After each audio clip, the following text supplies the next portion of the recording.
Salut les Avengers, comment ça va? Bienvenue sur la chaîne de l'Avengers du cinéma. Alors aujourd'hui, on va faire une vidéo et une introduction courte, claire et concise. Alors, concrètement, on va bientôt parler du Snyder Cut de la Justice League, puisque c'est un chef-d'œuvre, on va pas se mytho. Voilà. Mais pour le moment, j'aimerais revenir sur un réalisateur qui est pas apprécié à sa juste valeur, je trouve, et qui est assez méconnu du grand public, n'est-ce pas? Même si ces films ont plus ou moins de succès, je trouve que c'est un réalisateur que les gens ne comprennent pas, hein, n'est-ce pas? À savoir Zack Snyder. L'Armée des Morts, 300, Watchmen, Man of Steel, Batman vs Superman et maintenant Justice League, c'est un réalisateur exceptionnel et on en parle tout de suite. Ma toute première rencontre avec Zack Snyder a été Man of Steel en 2013. Mais malgré la justesse de son propos et une mise en scène travaillée, je n'avais pas, du haut de mes 11 ans, compris ce que je venais de voir. Ce n'est que des années plus tard, ayant acquis une certaine cinéphilie et une certaine intelligence, que j'ai compris que Man of Steel est bien, même très bien, même super bien, même trop cool, si on voudrait parler comme un adolescent.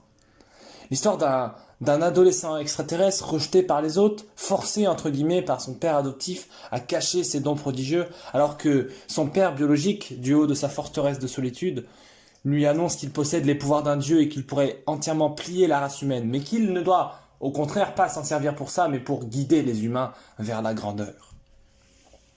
Alors qu'il se pose des questions sur sa place sur Terre, les fantômes du passé de son père reviennent et menacent la Terre. Et dès les premières minutes du film, on se rend compte d'une chose. Zack Snyder a compris l'univers DC Comics, il a compris l'univers de Superman et il l'aime. On remarque une mise en scène qui retranscrit le monde de Superman avec une maestria visuelle incroyable.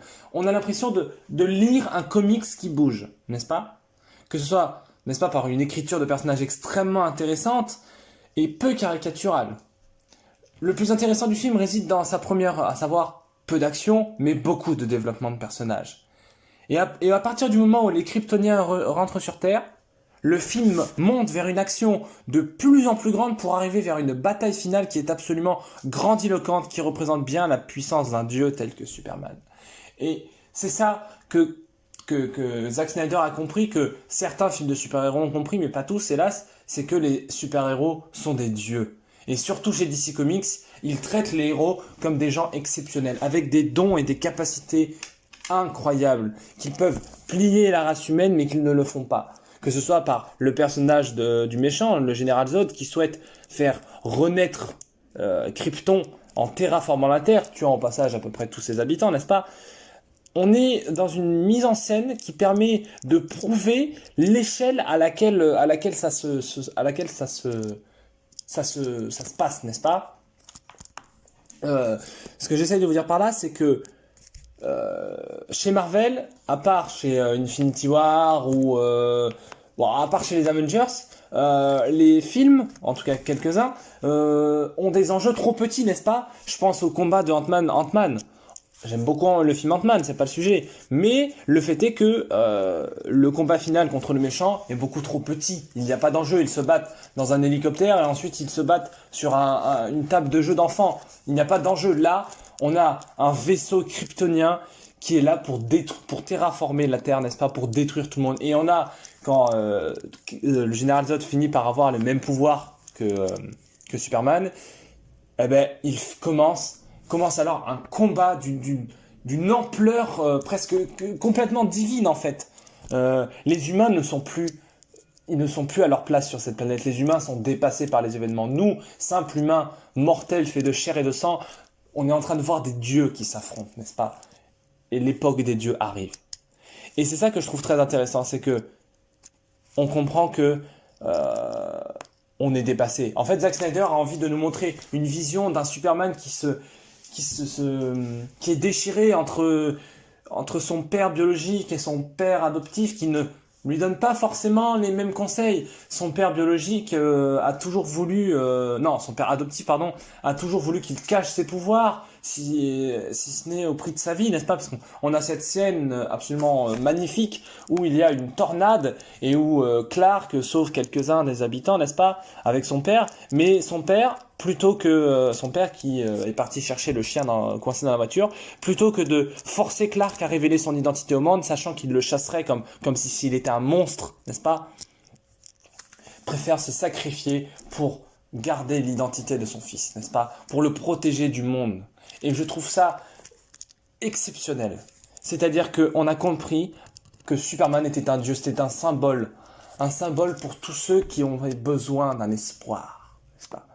Et on va venir sur l'aspect bande dessinée. L'aspect bande dessinée, n'est-ce pas? L'aspect papier permet d'avoir beaucoup de matière, n'est-ce pas? Et d'avoir des plans énormément dantesques qui ont pour seule limite l'imagination, tandis qu'au cinéma, même si on a de plus en plus de moyens, n'est-ce pas? On est quelque peu limité par les effets spéciaux, par les acteurs, tout ça. Et là, non. Là, au contraire, on va à fond dans le délire. On est vraiment sur quelque chose de dantesque, quelque chose de grand. Et on a cette scène, justement, où, dans cette scène finale entre Zod et Superman, où Zod commence à tirer son rayon laser vers des innocents, et que Superman a pour seul choix de le tuer, alors qu'il n'avait aucune envie de le tuer, puisque Kal-El, donc Superman, Clark, est quelqu'un qui se sent seul. Et quelqu'un qui est le seul survivant de Krypton, le dernier fils de Krypton, n'est-ce pas? Et là, c'est triste, puisque les seuls Kryptoniens qu'il a croisés durant sa vie, tout ce qu'il a toujours cherché, finalement, quelqu'un comme lui, ce sont des ennemis qu'il doit tuer pour protéger les gens qu'il aime, protéger la Terre, n'est-ce pas?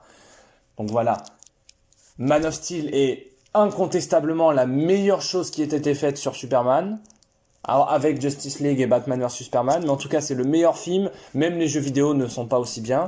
Alors j'ai lu très peu de comics sur Superman avec vous, pour être honnête avec vous, donc concrètement je ne saurais pas vous dire si c'est le meilleur comics, mais la meilleure chose, voilà. Mais n'empêche que Man of Steel est un film grand, est un film avec une mise en scène très travaillée, avec de l'action qui est exceptionnelle, qui est à l'échelle de Superman, hein, parce que les films de 1970 c'est pas du tout à l'échelle de Superman, je suis désolé de vous le dire. Et on a, n'est-ce pas, Lex Luthor qui sera dans le prochain film, donc dans Batman vs Superman, mais on a un réalisateur qui est un auteur, qui n'est pas un faiseur, n'est-ce pas, qui a compris, qui aime l'univers et qui a envie de lui donner une texture particulière, qui a envie de lui donner une musique particulière. La musique de Hans Zimmer accompagne totalement les émotions que Superman ressent, que nous, spectateurs, ressentons, et c'est un film qui est exceptionnel. Ok, écoutez, c'était l'Avengers du cinéma. J'espère que la vidéo vous a plu. On va revenir très bientôt là sur les autres films de Zack Snyder, comme je vous l'ai dit. Donc sur la prochaine fois, on parlera donc de Watchmen. On parlera également de Batman vs Superman. L'Armée des Morts, je l'ai pas vu, donc je peux pas en faire une critique. Et on parlera du Snyder Cut également et de 300, qui est exceptionnel. Allez, la bise, à bientôt!